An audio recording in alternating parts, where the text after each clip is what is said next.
If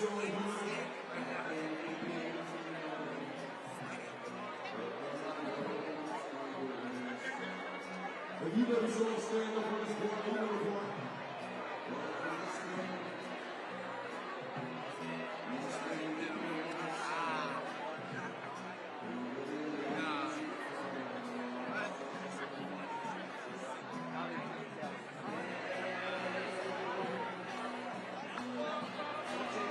Somebody put your signs up right quick.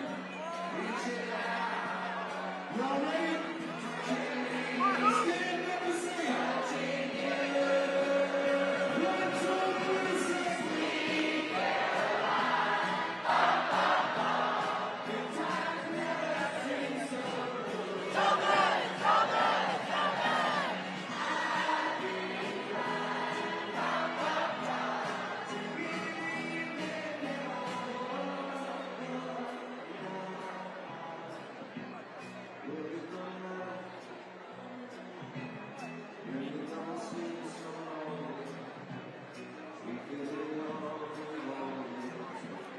we gonna see if y'all can walk this one. Hold on, wait for it. Hold on.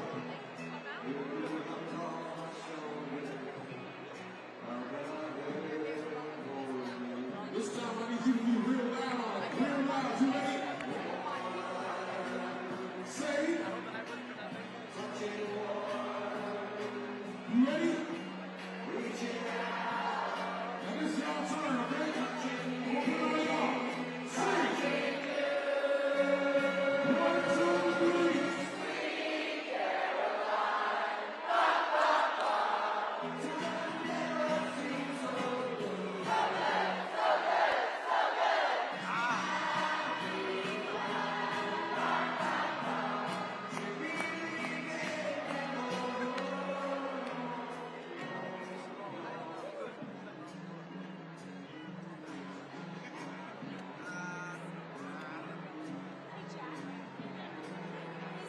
What you say?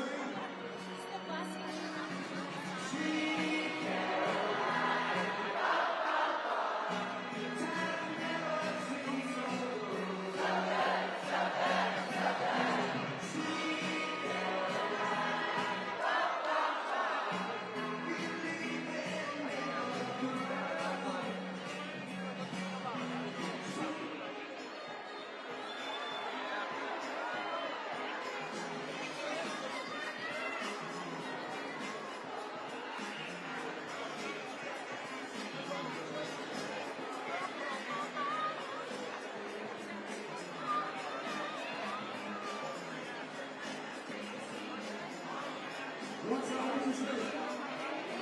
Everybody say it. Come on, say it.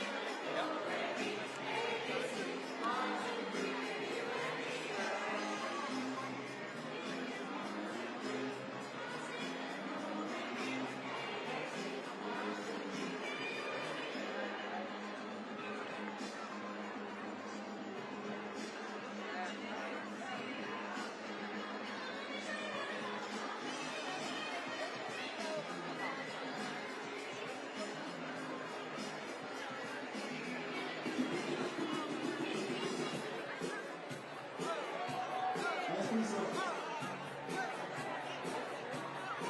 I feel you do your best Michael Jackson for no reason why you're on.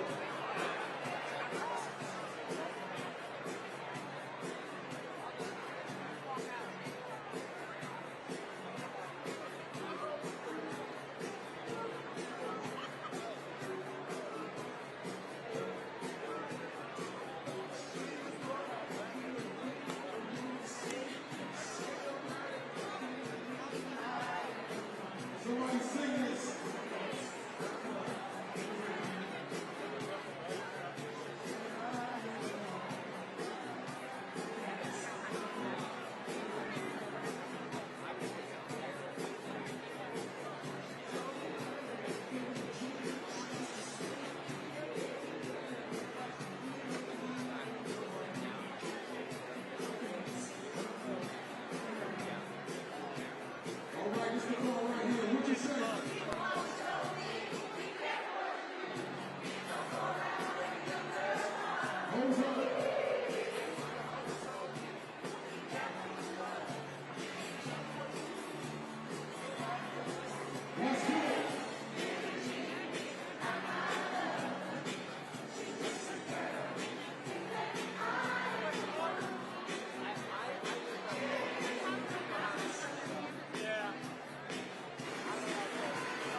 Hampton Roads. Hampton Roads. Are you ready? Are you ready?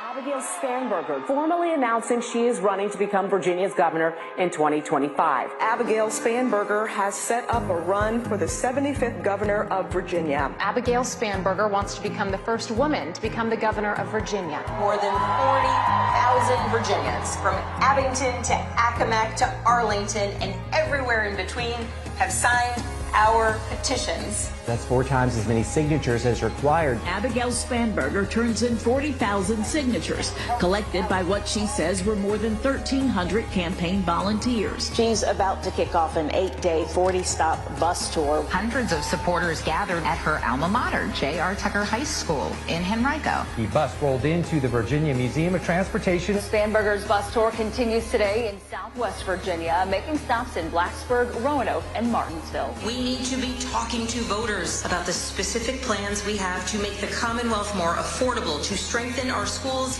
and create opportunities for all our kids. Abigail Spanberger unveiling her plans to make housing more accessible and affordable in Virginia. She plans to lower the cost of prescription drugs while holding pharmaceutical companies accountable. Spanberger's proposal also addresses recent cuts to federal jobs. Her plan also highlights ways to increase overall job opportunities throughout Virginia, starting with investing in education. Spanberger believes public funding should be used to make schools the best that they can be. The costs for families across Virginia in housing, in healthcare, in energy, because everywhere I travel, people talk about how every day just gets a little harder. Ms. Spanberger, why should you be governor? 30 seconds. When I served as a federal agent at CIA and then in Congress, I always endeavored to put Virginians first.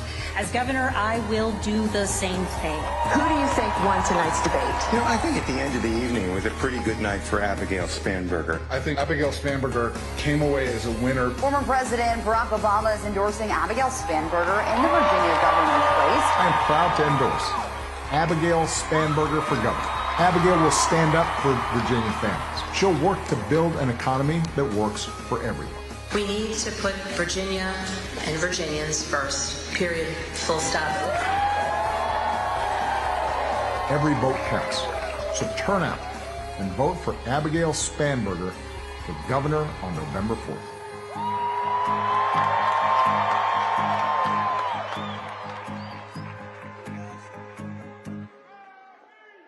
The next governor of the Commonwealth of Virginia, Abigail Spanberger!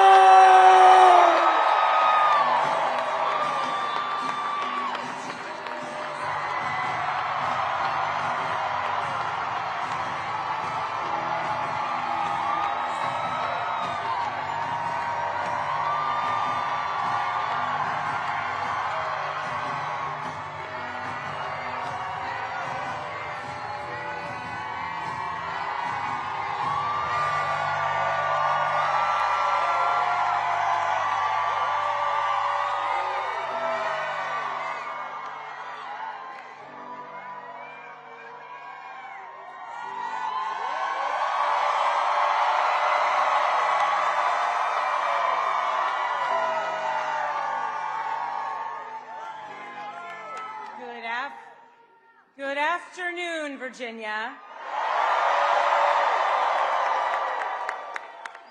I am Abigail Spanberger, and I am excited that we are going to win in 3 days.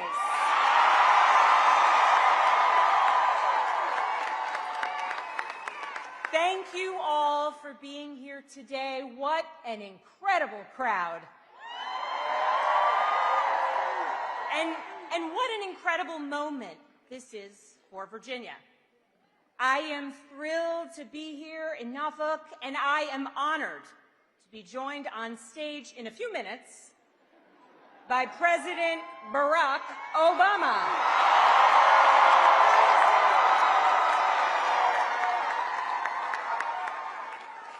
On Tuesday, we are going to send a message.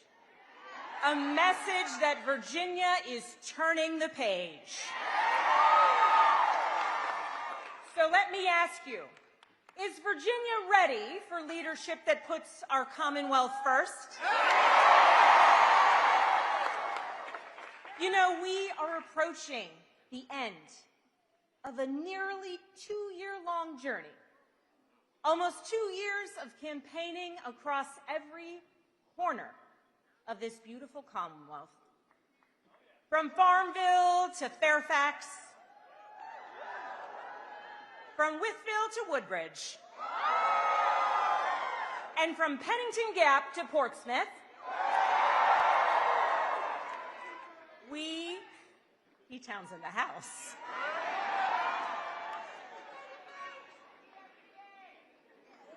We have 3 more days until the end of this chapter. And Virginia, do you know what makes this moment so special? It's all of you, because on Tuesday night, the whole country will be watching what it is that we do.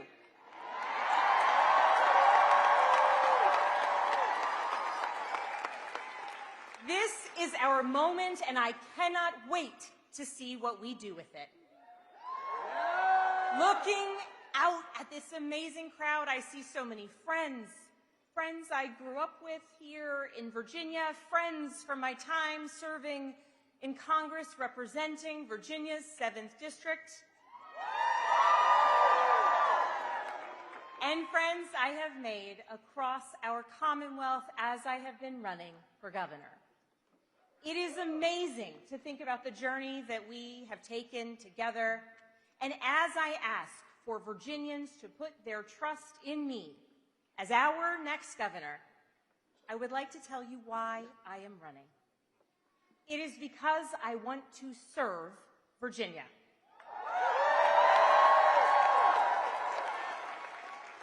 I grew up in Henrico County, and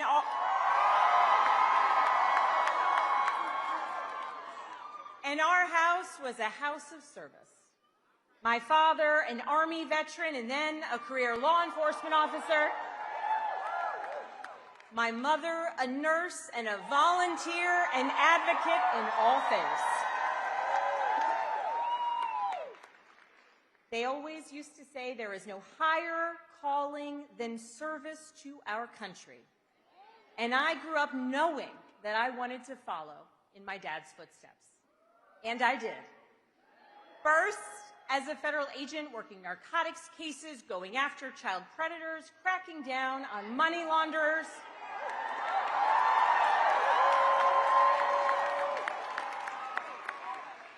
And from there, I went on to serve as a CIA case officer, working counterterrorism cases, serving undercover, working to keep the American people safe.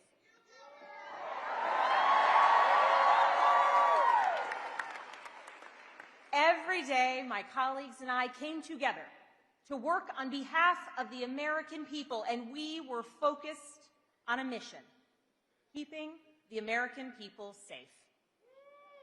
But this mission, focus, this commitment to country, it isn't unique to me or to my family. It is ingrained in so many Virginia families. It is part of Virginia's story. Virginia is where American democracy was born.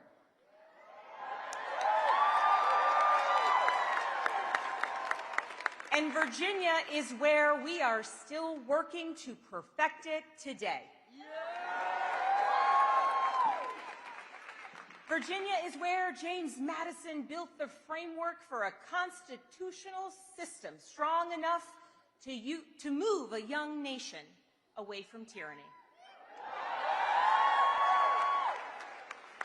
And Virginia is where Barbara Johns, a young 16-year-old student from Farmville, led a student walkout that became part of the Brown v. the Board of Education case.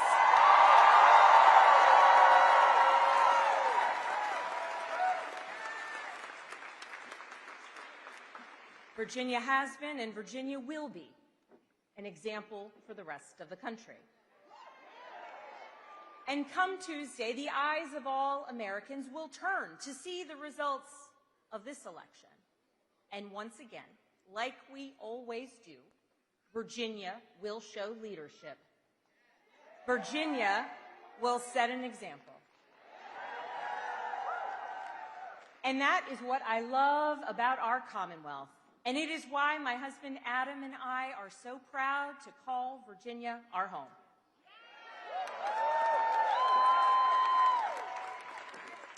You see, back in 2014, we were living on the West Coast, stationed there with my job at CIA after spending time overseas, and we were getting ready to bid on our next post. And with CIA, you can go anywhere in the world. And so we said to our oldest daughter, we have 3 beautiful, amazing daughters, and we said to our oldest daughter, who was in kindergarten at the time, where do you think we should go? We pulled out a globe. We said, what do you think? Kenya, England, where should we go? We can go anywhere. Where should we bid? And she said, Virginia. And we said, no. No, with Mommy's job, we can't go back to Virginia. And she said, well, why wouldn't we go to Virginia? Everyone we love lives in Virginia. And so we decided to pivot from a path of service to country to service to community, because she was right. Everyone we love lives in Virginia.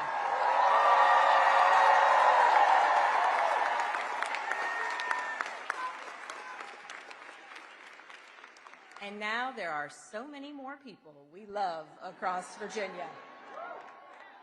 We came back home and we invested in the community that had made my husband and I who we are. I volunteered with Moms Demand Action. I started a Girl Scout troop. And then in 2017, I decided to run for Congress. And I'll be honest, and many of you were there, back then they told me it was a crazy endeavor. No Democrat had won the 7th district in 50 years. And my predecessor had won his race by 15 points just 2 years prior. But I saw what Donald Trump was doing with his executive power and how he was pitting neighbor against neighbor. And I saw my member of Congress over and over again vote to repeal the Affordable Care Act. And I knew I had to do something. So spoiler, I won.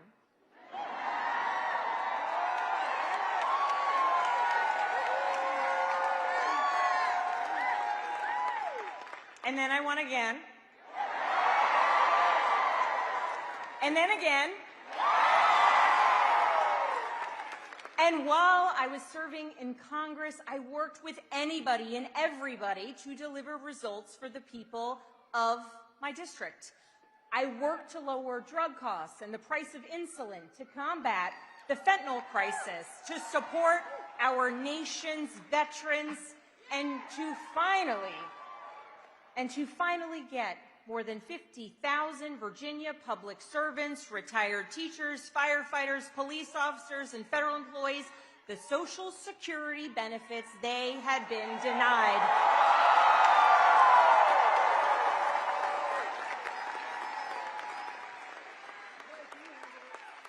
They had been denied for 40 years.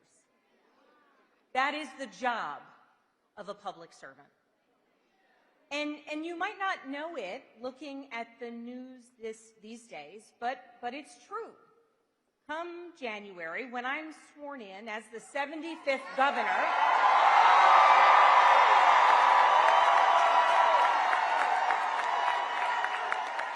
as the 75th governor of Virginia, that's what I will do. I will continue to serve Virginians, working with everybody and anybody to do right by all of you and our neighbors across Virginia.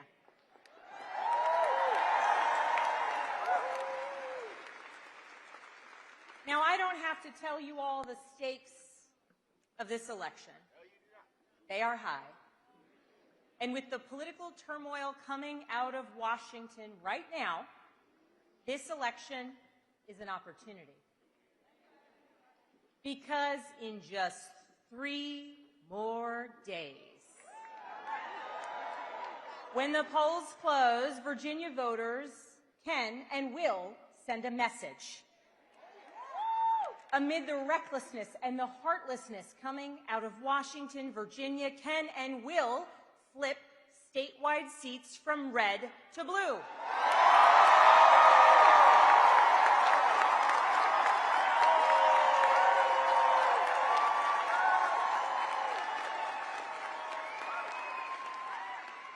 We're the only state, in our case a Commonwealth, the only state in America that can say that this year. The only one. And we have critical elections on Tuesday for the House of Delegates. We have candidates running in all 100 districts this year.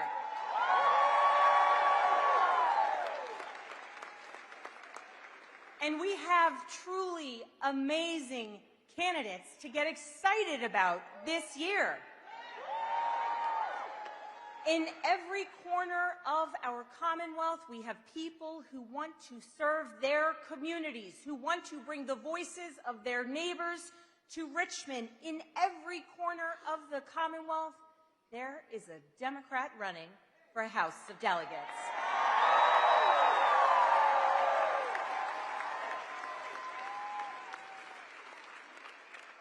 And at this moment, it is on us to send a message. On every major issue facing Virginia's families, my opponent is focused on the wrong things. Now,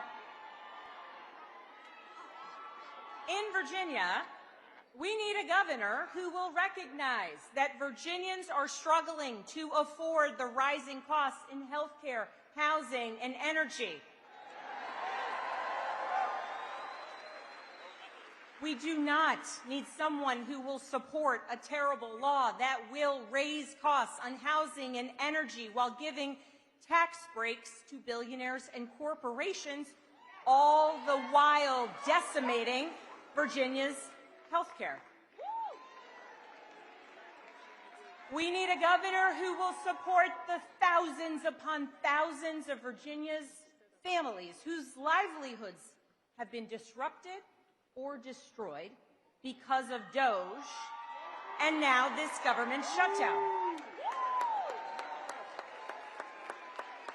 We do not need someone who has said that losing a job isn't a real issue when we have Virginians who have dedicated themselves to service to our country, who have lost their jobs because of bad policies.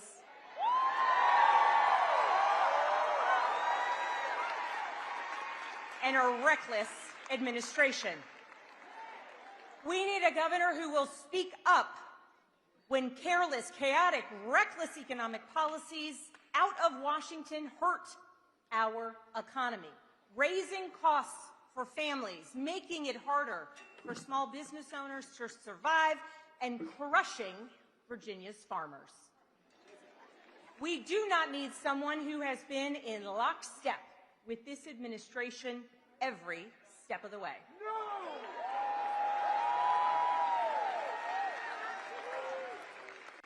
Now, make no mistake about it, these attacks on Virginia's economy are creating challenges. And we need a governor who will stand up against them and also plan for a brighter, better future. Abigail! Abigail! So, Virginia, my fellow Virginians, let me be as clear as I possibly can be. I will always stand up for Virginia families. I will always work to grow our economy. And I will always put Virginia, not a president, not a party, first.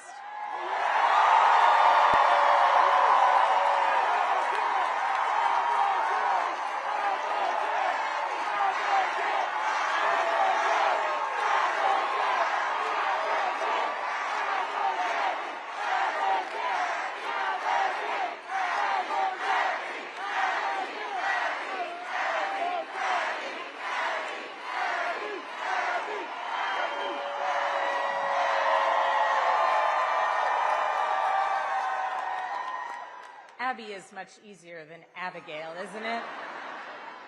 And much better than Spanberger. So let me tell you what the next 3 days are really about. They're about you, and they're about all of us deciding what kind of Virginia that we want to wake up to on Wednesday morning. It's about you.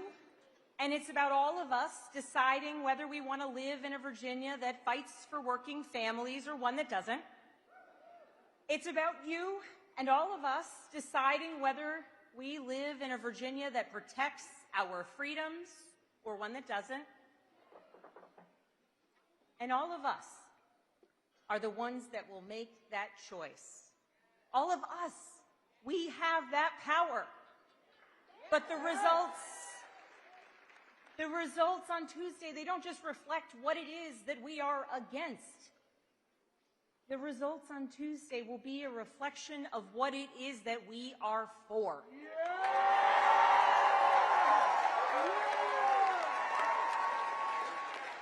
Because throughout this campaign, I have released detailed blueprints for Virginia's future. Because you deserve to know what I am for. And what I want to do for you when serving you as your governor.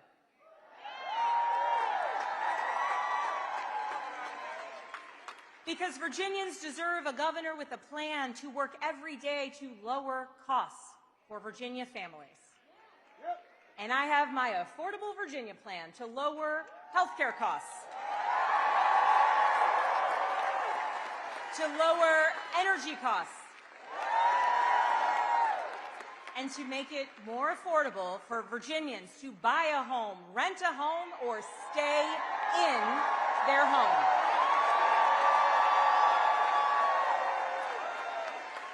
You deserve a governor who will make sure our public schools are the very best in the nation. I have 3 daughters in Virginia public schools. This is personal to me, and it is personal to so many of us. And that's why my Strengthening Virginia Schools plan will make sure that every parent, grandparent, or somebody who knows and loves a child will know that we are setting our kids up for success.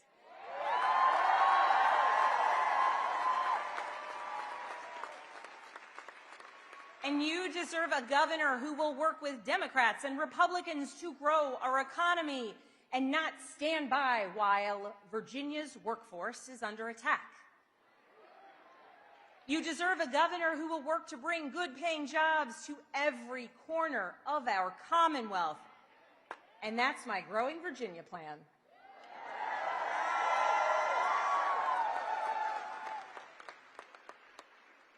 They aren't just talking points.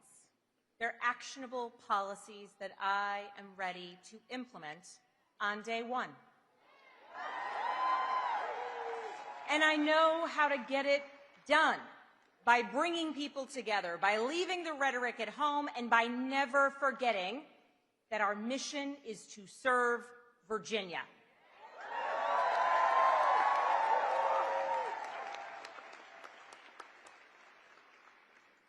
That's what's at stake on Tuesday. So now voters have a choice to make, and I know there's a lot to consider.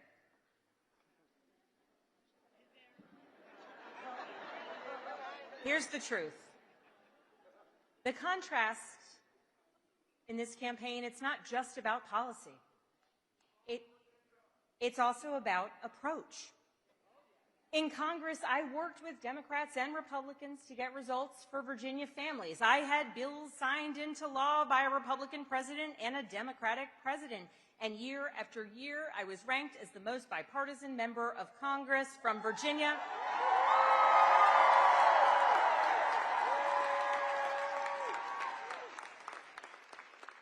And I was ranked as the most effective legislator in both the House and the Senate on agriculture issues. And my friends, I grew up in the suburbs and cannot even keep a basil plant alive.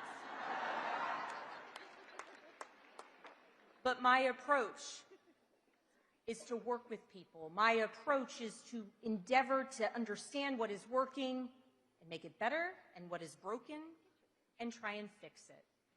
And as governor, I will work with anyone and everyone to get the job done for Virginians.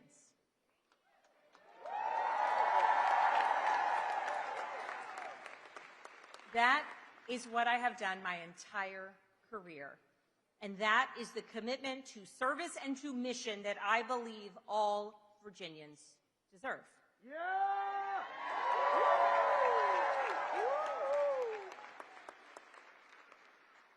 Because the next time a little girl tells her family that she wants to move home to Virginia, I want that little girl's parents to be able to afford a house in the community that they want to live in.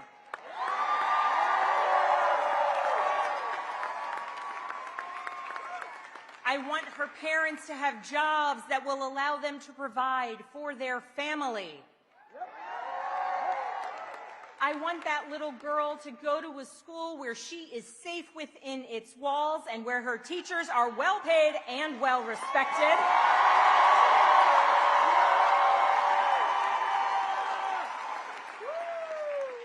I want that little girl to grow up in a community where the air is safe to breathe and the water is clean to drink.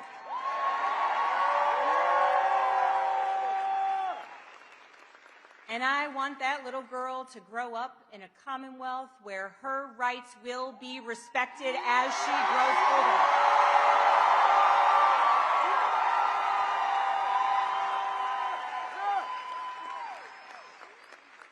And I want that little girl and every child across Virginia to know that any dream they may have is theirs for the making, because we, all of us, we did the work to make it so. And that is the Virginia that we are growing to build together.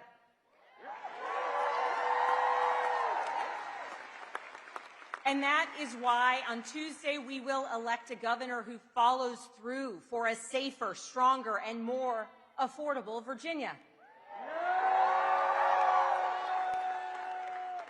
That focus on public service and delivering results instead of following an extreme agenda. That focus is what I learned, not just from my parents or my time at CIA, but from watching leaders who got it right. Leaders like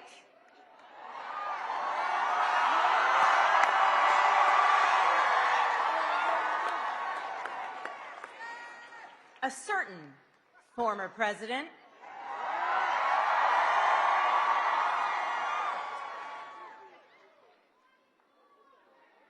you know, I remember a time, not that long ago really, when we had a president who believed in working for all people, who believed in building coalitions to get things done, a president who helped millions of Americans finally afford the cost of their health care.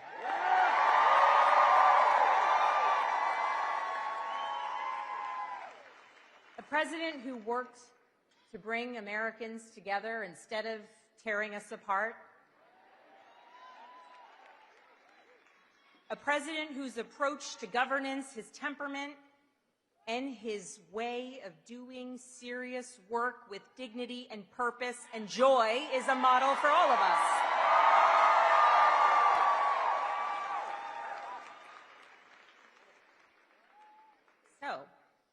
with that, I am thrilled to introduce you all to someone I am honored and grateful and humbled to have supporting me in this campaign, someone who represents the very best of public service, someone who is ready to help Virginia send a message on Tuesday. Virginia, are you fired up? Virginia, are you ready to go? So please, will you join me in welcoming back to Norfolk the 44th President of the United States of America, President Barack Obama.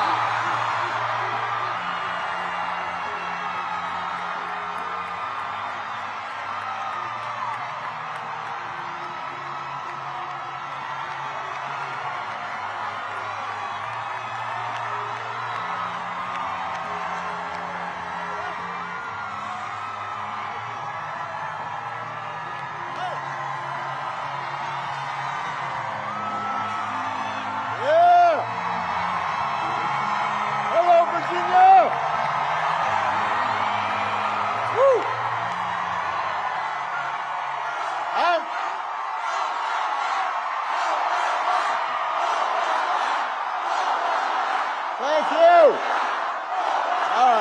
All right. Man, I'm fired up too.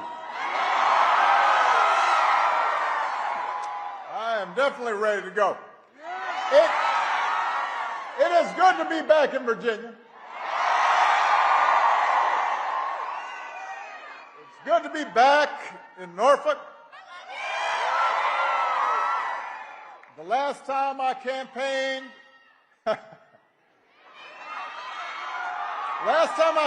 in Hampton Roads, I was running for re-election. And I know I have not aged a bit.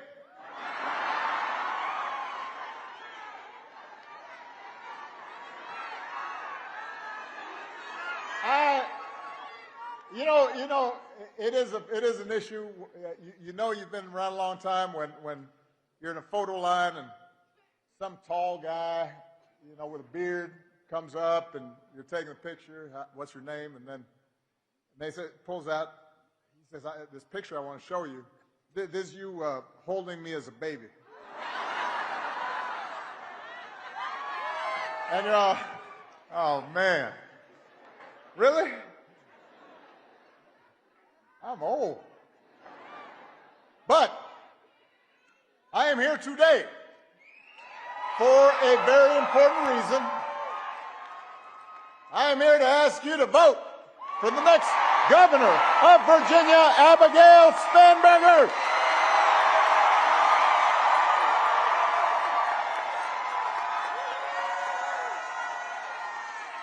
If you have not voted yet, make a plan to vote on Election Day, November 4th. Just visit abigailspanberger.com/vote. You can find out where to vote. You can also find a drop box for your mail ballot. And then you've got to get all your friends and your family to make a plan to vote. Because in 3 days, just 3, no more than 3, just 3.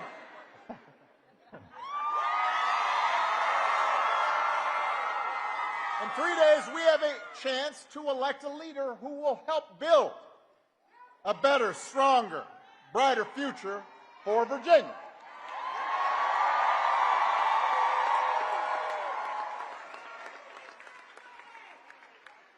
Si se puede. And Lord knows we need that light. We need that inspiration.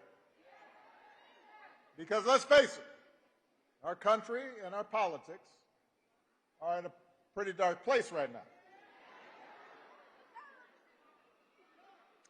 it's hard to know where to start. Because every day, this White House offers up a fresh batch of lawlessness and recklessness and mean-spiritedness and just plain craziness.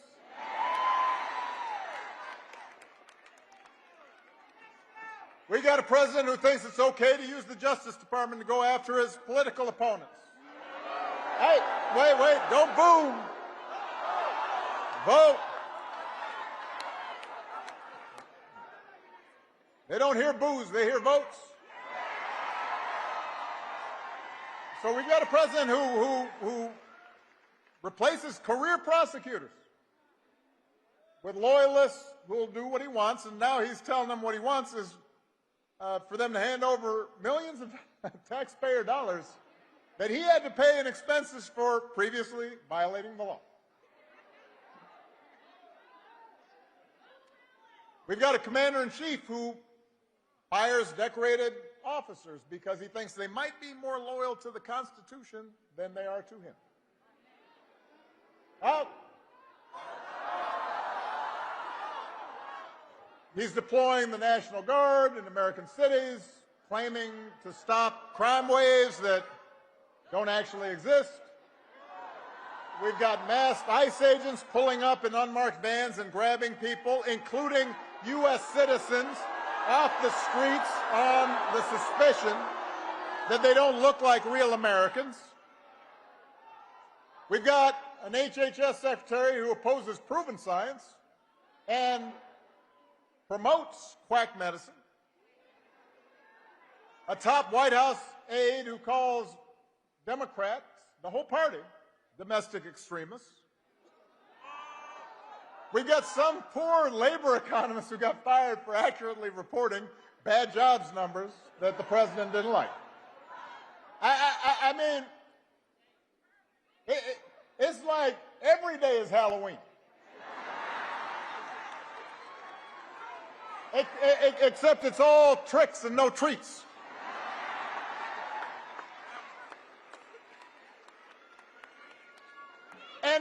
And here's the thing. It's not as if we didn't see some of this coming.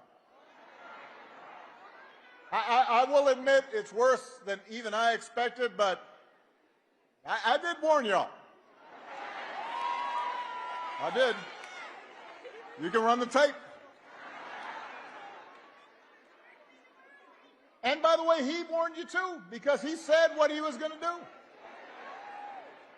But the fact is, there were plenty of people who voted for Trump and the Republicans anyway. And it wasn't because they wanted to give up the right to free speech or see our public health systems torn down, but because they were understandably frustrated with inflation and gas prices and the difficulty of affording a home and worries about their children's future, and so they were willing to take a chance. Now, 9 months later, you got to ask yourself, has any of that gotten better? Is the economy working better for you? Because it sure has gotten better for Trump and his family. You know, since he's been in office, the whole crypto business and other ventures have made hundreds of millions of dollars, including from foreign nationals and rich folks investing because they want to stay in the president's good graces. The economy has been really good for some of Trump's billionaire pals and for finance bros and well-connected corporations who've seen their tax bills go down and don't have to worry about all these pesky regulators anymore. But for ordinary families, costs haven't gone down. They've gone up, partly thanks to this shambolic tariff policy. Young people trying to get a start in life are having a tougher time than ever finding a job. Entry-level hiring is down 16% from last year. Hundreds of thousands of federal employees, including a lot of people here in Virginia have lost their jobs to pay for those billionaire tax cuts. We're talking about people who have dedicated their lives to public service, who make the country work. Healthcare premiums for millions of people are about to double or even triple next year. Meanwhile, the government is shut down, and the Republicans who currently are in charge of Congress, they're not even pretending to solve the problem. They have not even been showing up to work. Not in session. Where are you? What are you doing? And as for the president, he has been focused on critical issues like paving over the Rose Garden so folks don't get mud on their shoes, and gold plating the Oval Office and building a $300 million ballroom. So Virginia, here's the good news. If you can't visit a doctor, don't worry. He will save you a dance. And if you don't get an invitation to the next White House shindig, you can always watch the festivities and all the beautiful people on Truth Social.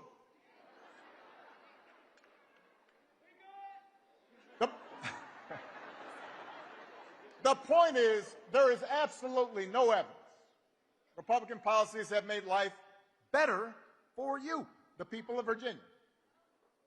I mean, they've devoted enormous energy in trying to entrench themselves in power and punishing their enemies and enriching their friends and silencing their critics. They put on a big show of deporting people and targeting transgender folks. They never miss a chance to scapegoat minorities and DEI for every problem under the sun.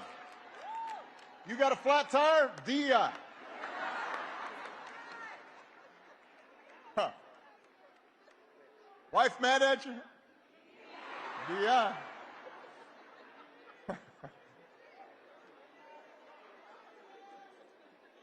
What they have not devoted energy to is helping you. They have not put forward serious proposals to lower housing costs or make groceries more affordable. They haven't improved our schools. They haven't made health care more accessible. They haven't shortened your commute or prepared young people for the future where AI might take their job. And all the nonsense we see on the news every day, the over-the-top rhetoric, the fabricated conspiracies, the weird videos of a U.S. president with a crown on his head flying a fighter jet and dumping poop on protesting citizens, all of that is designed to distract you from the fact that your situation has not gotten better. They do it so you won't notice that while they're helping the wealthiest, most powerful people in the country consolidate more wealth and more power, your bills are still going up. And you're waiting longer at airports because there aren't enough air traffic controllers.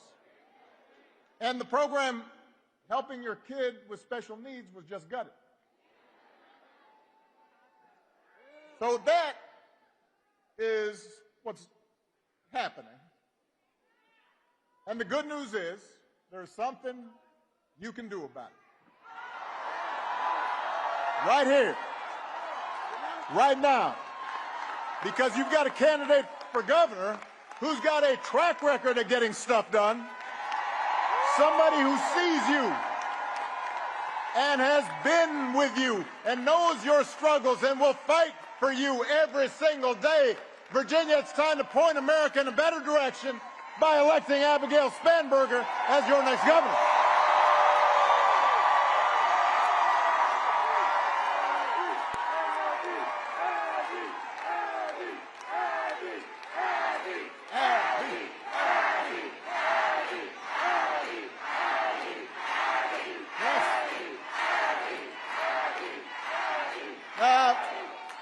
Now, listen, Abigail doesn't go around bragging about herself all the time, talking about how I'm great. But she's great.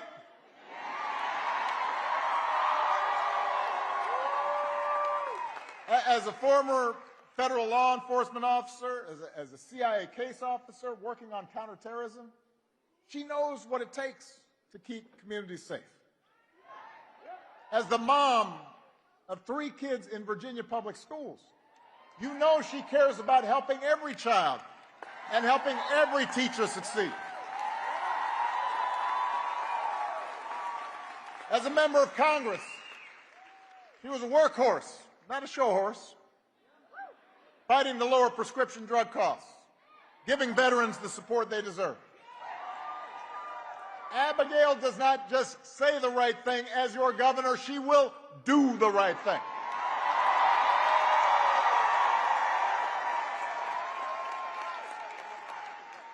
She understands the government can make a difference in people's lives by educating our kids for the jobs of the future, keeping our air and water clean, protecting consumers from fraud and dangerous products, providing a safety net for seniors and folks with disabilities, investing in the infrastructure and scientific research that drives economic growth. But Abby also knows that good intentions aren't enough. She understands that we can't afford to waste taxpayer dollars on programs that don't work. And she understands that instead of just trying to tear government down, it's her job to make it work better. So Abigail has real, practical plans to grow the economy and strengthen Virginia's schools and lower the cost of everything from housing to health care to energy. And she is willing to reach across the aisle to make it happen. She has shown that she can do it. Abigail was ranked as the most bipartisan member of Congress from the Commonwealth. She's had bills signed into law by both President Trump and President Biden. That is not easy to do. And Abigail doesn't just believe in working with everybody, she also believes, and this is really important, in listening to everybody, whether they voted for her or not. Because she knows that if we want to make progress on the things that we care about, we have to be able to disagree without calling each other nasty names or demonizing each other.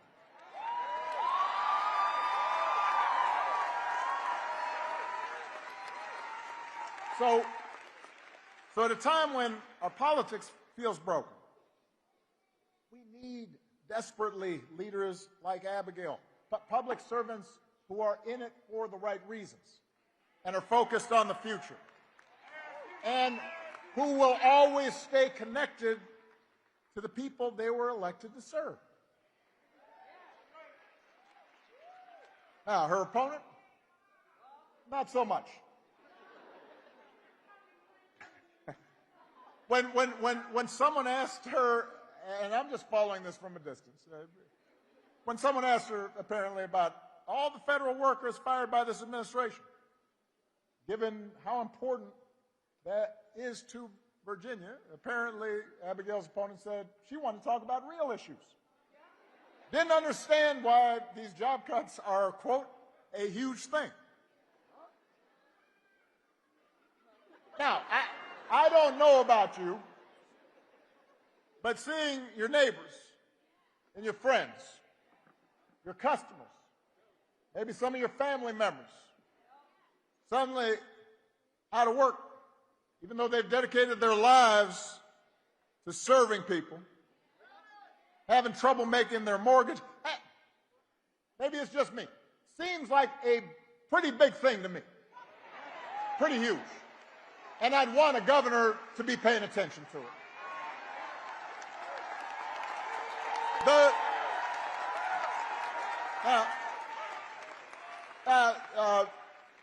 Abigail's opponent does seem to care a lot about what Trump and his cronies are doing. And she's praised the Republican tax law that would raise the cost of health care and housing and energy here in Virginia. She supported bills that would strip funding from Virginia public schools. She says she's morally opposed to protecting reproductive rights, says she will do everything in her power to cut off access to abortion. Virginia, you don't need a governor who puts party and ideology ahead of the people she was elected to serve. You deserve a governor who will think for herself and work for you. A governor who will create jobs and not cut them, and who will lower costs instead of raising them, and who will bring people together instead of dividing them, and who will do what's right for the people of Virginia, no matter what anybody in Washington thinks. You deserve a governor like Abigail Spanberger.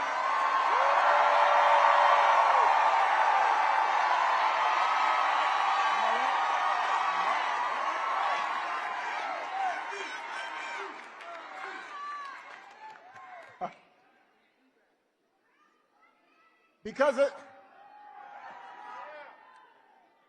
I'm going to bring it down here for a second.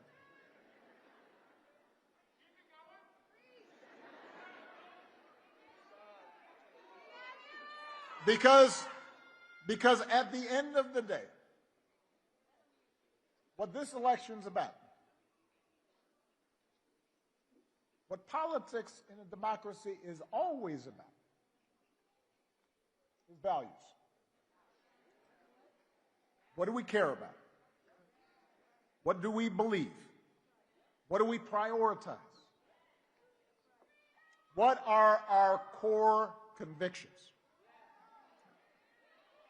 You know, a lot of people have asked me lately whether I'm surprised by the direction the country's taken. And even though I am the hope and change guy,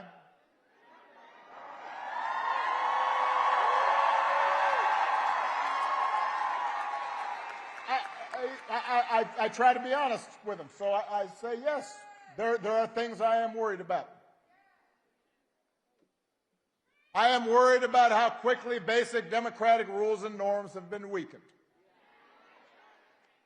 I'm worried about how willing Republicans in Congress have been to surrender their role as members of a co-equal branch of government, refusing to buck the president even when they know he's out of line.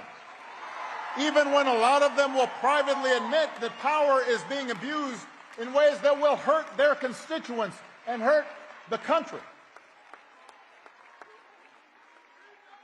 I worry about a Supreme Court that, so far at least, has shown no willingness to check this administration's excesses, even when those actions break legal precedent and seem to defy the bedrock principle that no one is above the law.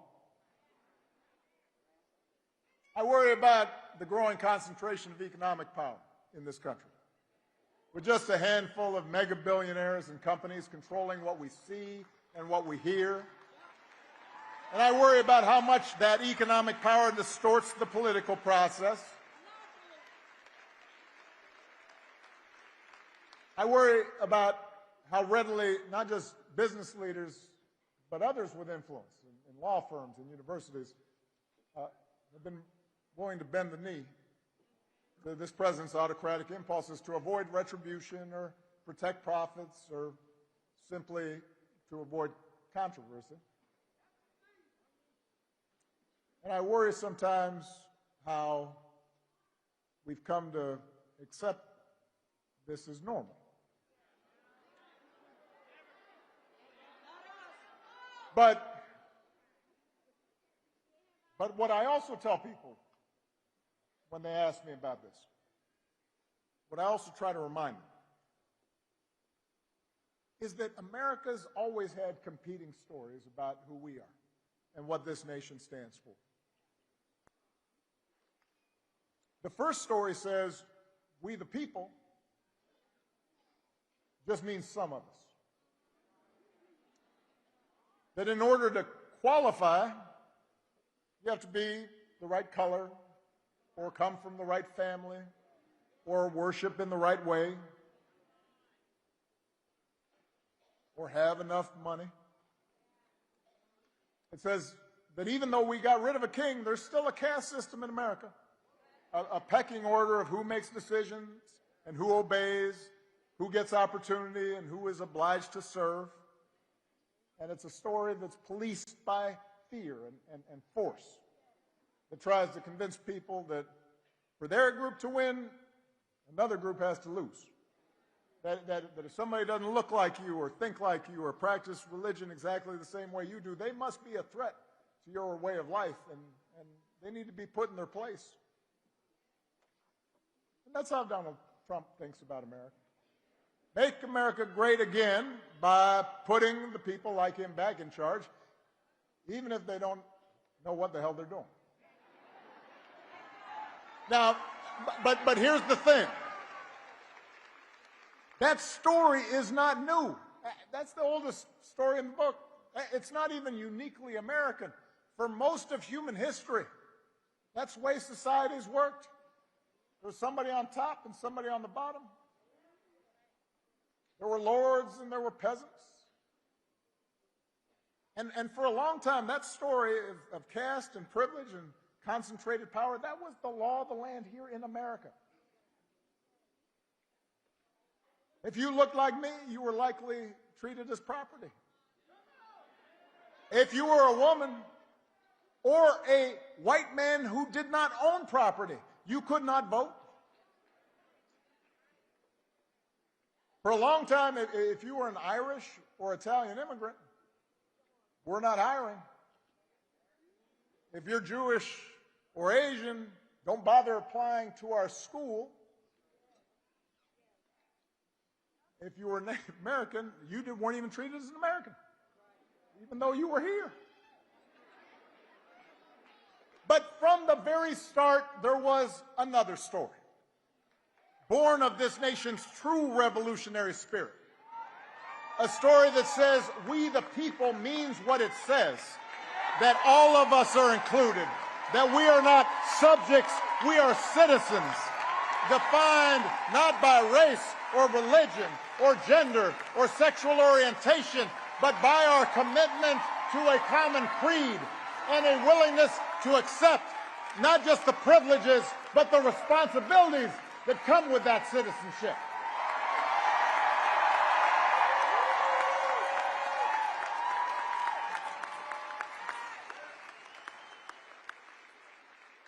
That's what made the American experiment unique. That's what made us special.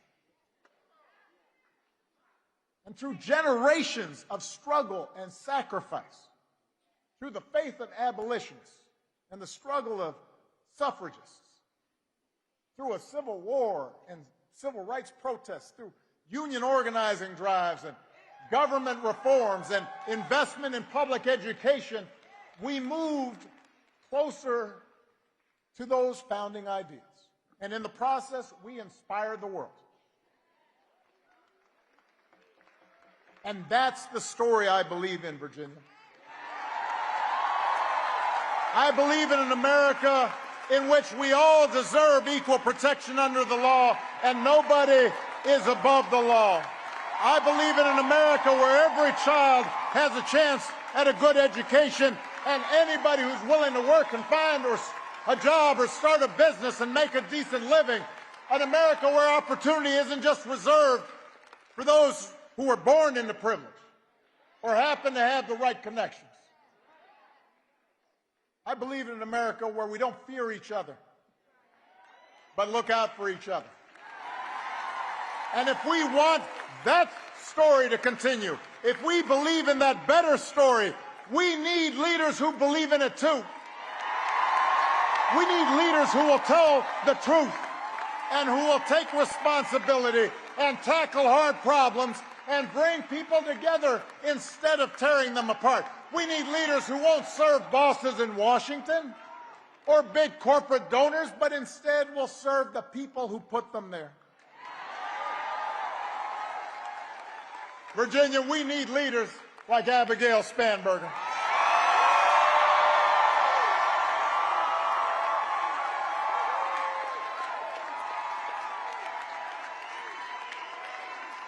But here's the thing.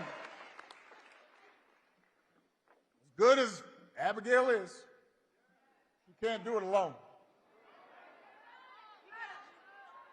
Because the truth is, all of us are being tested right now.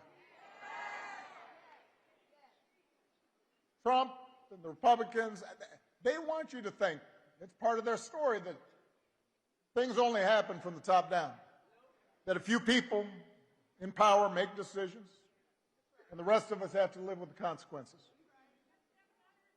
But real change has always come from the bottom up, from ordinary folks who look around and say, we can do better, and then join together to make change happen.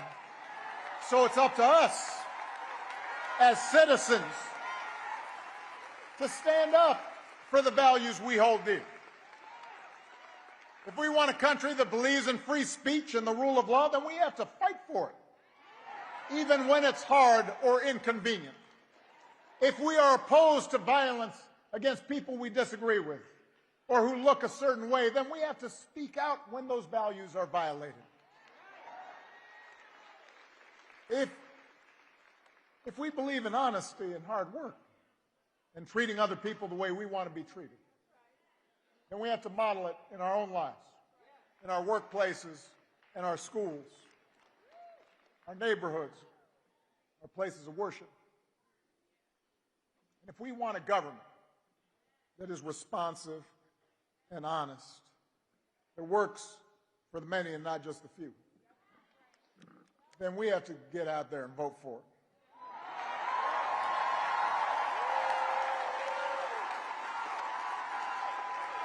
When I think back to a year ago, I remember talking to some people, even some folks who were friends of mine, who would say, you know what, this election doesn't matter all that much. That whoever the next president ended up being, it wasn't going to matter to them. If nothing else, the last 9 months should have cured us of that idea. Because the stakes are now clear. We don't need to speculate about the dangers to our democracy. We don't need to wonder about whether vulnerable people are going to be hurt. Or ask ourselves how much more coarse and mean our culture can become. We've witnessed it. Elections do matter. And they matter for you. People in power may be counting on your citizens. They want you to think there's nothing you can do. Nothing to stop them. Because they know it, once that thought worms into your head, they've won. But if there's one thing history has taught us, it is the most important office in a democracy is not president or even governor. It's the office of citizen. We all have more power than we think. We just have to use it. So if you believe in that better story of America, do not sit this one out. Vote for leaders like Abigail who believe it too.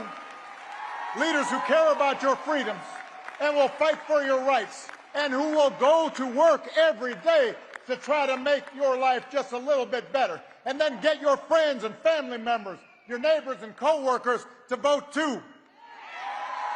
Because if we do that, not only will we elect Abigail Spanberger, your next governor, you won't just put Virginia on the path to a brighter future.